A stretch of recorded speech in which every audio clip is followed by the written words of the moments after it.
அனைவருக்கு வணக்கம். திருநெல்வேலி சொக்கலிங்கம் என்ற யூடியூப் சேனல் அது வரைக்கும் 1000க்கும் மேற்பட்ட பேர்களுக்கு நான் பலன்கள் பதிஞ்சிருக்கிறேன். ஸோ அந்த சேனலை சப்ஸ்கிரைப் பண்ணிவிட்டு ஹோம் பேஜில் போய் வீடியோஸில் பார்த்து அந்தந்த பேருக்குடையவங்க உங்கள் பேர்களுக்கு நான் பலன்கள் தெரிஞ்சுக்கோங்க. குறிப்பாக அந்த ஞானகுரு அப்படிங்கிற பேருடையவங்க உங்கள் குடும்பத்திலையோ சொந்தக்காரங்கள்லையோ நட்பு வட்டாரத்தில் இருந்தாங்கன்னா அவங்களுக்கு நம்ம வீடியோ லிங்கை தயவு செஞ்சு ஷேர் பண்ணுங்கள்.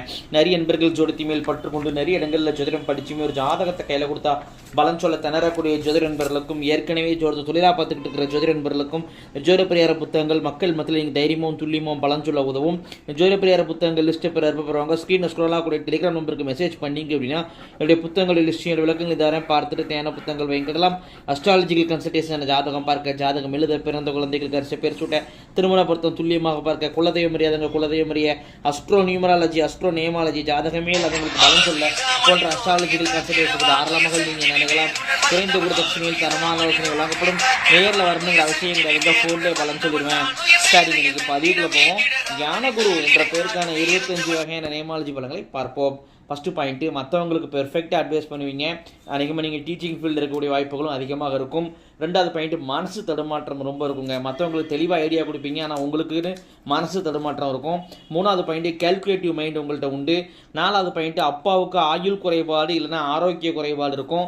அஞ்சாவது பாயிண்ட்டு, அப்பா கூட கொஞ்சம் மிஸ் அண்டர்ஸ்டாண்டிங்ஸ் இருக்கும். ஆறாவது பாயிண்ட்டு, பழகினவங்களே உங்களுக்கு எதிரியாயிருவாங்க, நண்பனே பகையாயிருவாங்க. ஏழாவது பாயிண்ட்டு, ஒரு அம்மனை விரும்பி வழிபடுவீங்க. எட்டாவது பாயிண்ட்டு, ஜோதிடம் ஆன்மீகத்தில் உங்களுக்கு ஆர்வம் ஈடுபாடு அதிகமாக இருக்கும். ஒன்பதாவது பாயிண்ட்டு, அப்பாவுக்கு உங்கள் மேலே ஒரு மன வருத்தம் ஒரு மன கோரை இருந்துக்கிட்டே இருக்கும். பத்தாவது பாயிண்ட்டு, பூர்வீக சொத்துக்களில் அழிஞ்சிருக்கும். 11வது பாயிண்ட்டு, தூக்க பிரியராக இருப்பீங்க. 12வது பாயிண்ட்டு, ப்ரொமோஷனில் தடைகள் இருக்கும். 13வது பாயிண்ட்டு, முன்னேற்றத்துலேயும் நிறைய தடைகள் இருக்குங்க.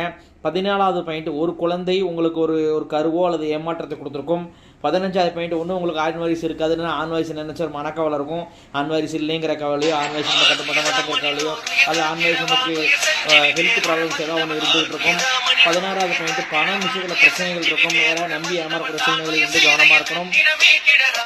17வது பாயிண்ட், மனைவிக்கு போராடக்கூடிய குணம் உண்டு. 18வது பாயிண்ட், மனைவி அழகானவங்களாக இருப்பாங்க, அட்ராக்டிவான தோற்றம் இருக்கும் மனைவிக்கு. 19வது பாயிண்ட், மனைவி வந்து எந்த ஒரு விஷயத்திலையும் உங்களை நம்பவே மாட்டாங்க. 20வது பாயிண்ட், திருமண வாழ்க்கையில் திருப்தி இருக்காது. 21வது பாயிண்ட், எப்போதுமே மனசு நிம்மதியே உங்களுக்கு இருக்காதுங்க. 22வது பாயிண்ட், சொந்த வீடு யோகம் உண்டு. 23வது பாயிண்ட், கடன் பிரச்சனை உண்டு. 24வது பாயிண்ட், செய்வன இருக்குதுங்க, அது உங்கள் பேரே சொல்லுதுங்க.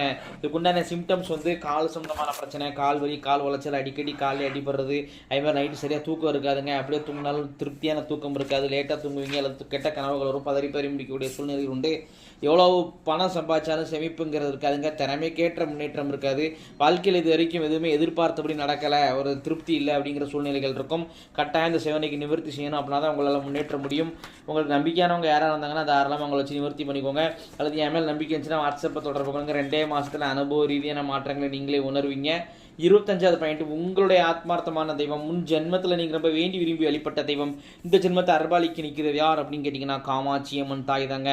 இத்துடன் ஞானகுரு என்ற பெயருக்கான 25 வகையான நேமாலஜி பலன்கள் முடிவடைகின்றன. இப்போ பேரை வச்சே 25 பலன் சொல்கிறேன் அப்படின்னா ஜாதகத்தை சின்ன அதிகமாக இல்லை துல்லியமோ சொல்லுவேன் அப்படிங்கிறத யோசிச்சு பாருங்க நண்பர்களே. ஸோ ஒரு முறை அஸ்ட்ராலஜிக்கல் கன்சல்டேஷனுக்கு வாங்க. நன்றி நேயர்களே, நன்றி, வணக்கம்.